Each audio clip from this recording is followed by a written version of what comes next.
Hello, welcome back to Graff Woodshop. My name is Josh Graff, and today I'm going to be making my first cutting board. Never made a cutting board before. What I'm doing today is I'm really kind of taking a practice run at making a cutting board because I have quite a spectacular cutting board in mind. I want to make a pixel art type cutting board, but before I do that, I thought I'd start with something a little bit more simple, a little bit more classic today. So what we got here today is I've got some walnut. This is the same walnut that I used on my pizza cutter video. See the link up here if you'd rather watch that. And also I've got some maple here. This maple is left over from some kitchen cabinets that my dad made like 25 years ago. So I'm really glad that we're finally putting it to use and it's finally going to be made into something. So let's get after it. So the first thing I do is take my lumber over to the joiner just to clean up one face and one edge of it. This joiner and the planer that I'm using today is one that was left in my shop by a buddy of mine, so thank you so much, Daniel, so let me use that today. But the maple didn't need a lot of cleaning up. It was already pretty good except for one piece that had a bit of a warp to it, but the walnut did need quite a bit of work over on the joiner and the planer as well to get it all nice and neat and square and flat, and we're ready to go. Next it was over to the table saw to start cutting some strips out of all of these. I just set my fence, run everything through, and get all my strips that I'm going to be setting up on edge to glue together here in a few minutes.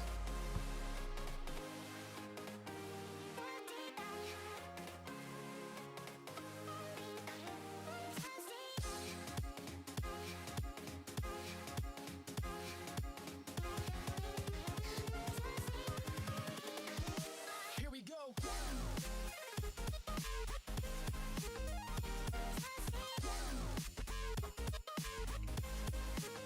After I got all my strips laid out, then it was time to glue this all together.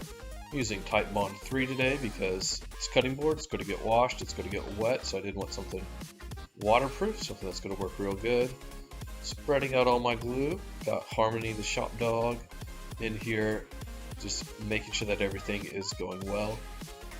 But yeah, lots of glue, lots of spreading this glue out, and getting these strips all put in place.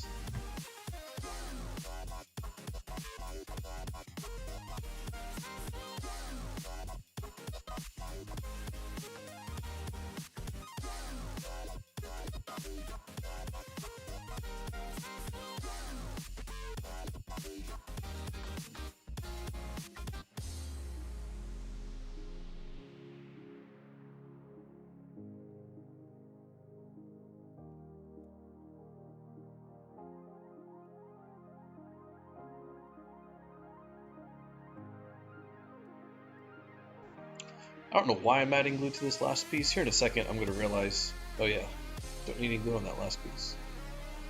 Now it's time to just clamp everything up. I got these 3 Bessie pipe clamps that I am using here.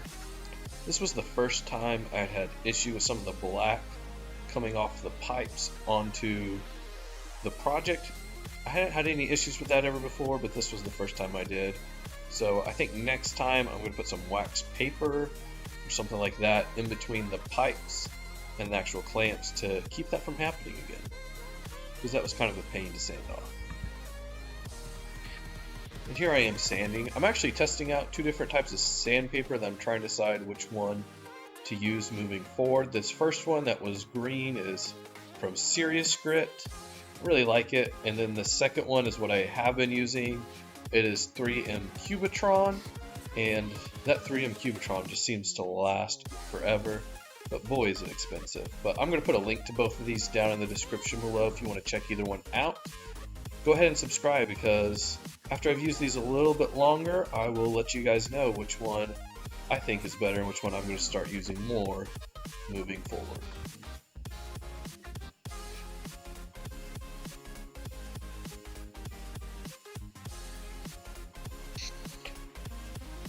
And now I'm over at the table saw trimming up both of the edges. Just trim off first the left side and then the right side just to make everything nice and neat. So you can see I did get a little bit of burning there doing this, but no big deal, that'll sand off fine. Also, I am putting a 45-degree chamfer on this using just my little palm router here. Just adds a nice little touch to everything.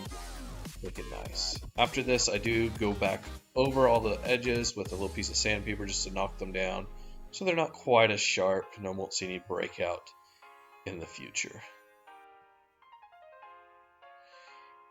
After I have sanded everything up to 180, after this I'm going to spray some water on it just to raise the grain a little bit so that the first time it doesn't get wet, it starts feeling all fuzzy. After it had dried, go back over it with some sandpaper and sand it all the way to 220. I'm going to be finishing this with some walrus oil. It's basically a mixture of mineral oil and beeswax and some coconut oil. But yeah, some good stuff. I really like the way it turns out and it makes things look really good.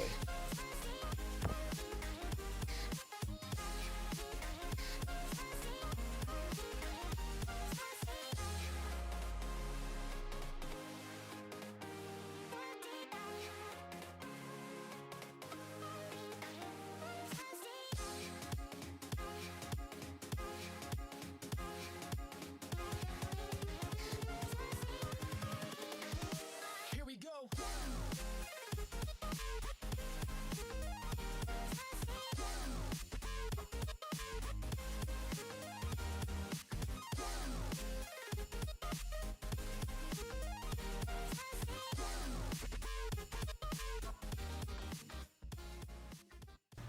Alright, so we're all finished up now, and I am happy with the way this thing turned out.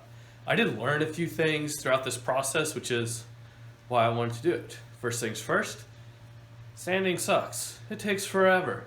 I know I could have ran this thing through the planer, but since my next cutting board is going to be an end grain cutting board that I can't run through the planer, I really wanted to kind of go through the whole process, pretend like it was an end grain cutting board and like I really needed to sand it all. So that took forever. Luckily, I'm not going to bore you guys with watching so much sanding, but you will see a little bit of it in there. Something else that came up in this process is there was a few times when I was cutting some pieces that I was getting a little bit of burning on, mostly on the walnut and a little bit on the maple here and there with my table saw blade. So before I do this next time, I'm going to be either replacing the table saw blade with one that's a little bit better for what we're doing here, or at the very least, at least taking that thing and giving it a good cleaning. So I've been using it for a little while now and it probably could use a good cleaning. Also, I want to pick up a new router bit. The one that I have, I've had it for a little while now.